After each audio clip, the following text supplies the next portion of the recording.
Big boss season 7 live അപ്ഡേഷനിലേക്ക് എല്ലാവർക്കും സ്വാഗതം. അങ്ങനെ 7ന്റെ പണിയുമായി പണപ്പെട്ടി ടാസ്ക് ആരംഭിക്കാൻ പോവുകയാണ്. ബിഗ് ബാങ് വീക്ക് എന്ന് പറഞ്ഞുകൊണ്ടുള്ള ഒരു ടാസ്ക്കാണ്. 3 ദിവസങ്ങളായിട്ടാണ് ഈ ടാസ്ക് നടക്കുന്നത്. എന്തുവാണ് വലിയ പണിയെന്ന് വെച്ച് കഴിഞ്ഞാൽ ഇവർക്ക് കിട്ടുന്ന ഈ പണം വിജയിയുടെ എമൗണ്ടിൽ നിന്നും കട്ട് ചെയ്യും എന്നുള്ള ഒരു കാര്യമാണ്. അതുകൊണ്ട് തന്നെ ഈ സീസണിൽ വിജയിയാകുന്നവരുടെ പൈസ അവർക്ക് 50 ലക്ഷം കിട്ടത്തില്ല.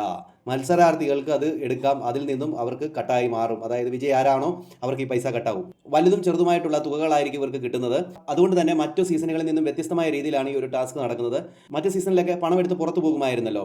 എന്നാൽ ഈ ഒരു സീസണിൽ പണം എടുത്തിട്ട് അവിടെ തന്നെ നിൽക്കാം. അതുകൊണ്ട് ബുദ്ധിപൂർവ്വം കളിക്കണമെന്നാണ് ബിഗ് ബോസ് പറഞ്ഞിരിക്കുന്നത്. നെവിന് ഈ ഒരു ഗെയിം കളിക്കാൻ പറ്റത്തില്ല. ലാലേട്ടൻ നെവിന് ആ പണിഷ്മെന്റ് കൊടുത്തതോടുകൂടി തന്നെ നെവിന് കളിക്കാൻ പറ്റില്ല. അതുകൊണ്ട് തന്നെ മറ്റു മത്സരാർത്ഥികൾക്ക് കളിക്കാം. അവർ എത്ര എടുക്കുന്നോ അത് അവർക്ക് സ്വന്തമാണ്. എടുക്കുന്ന പൈസ വിജയിയുടെ ആ ഒരു എമൗണ്ടിൽ നിന്നും കട്ടാവും.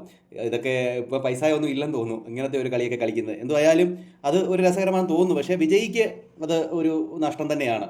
ബിഗ് ബാങ് വീക്കിലെ ആദ്യ ഘട്ടം എന്ന് പറയുന്നത് പണമഴയാണ്.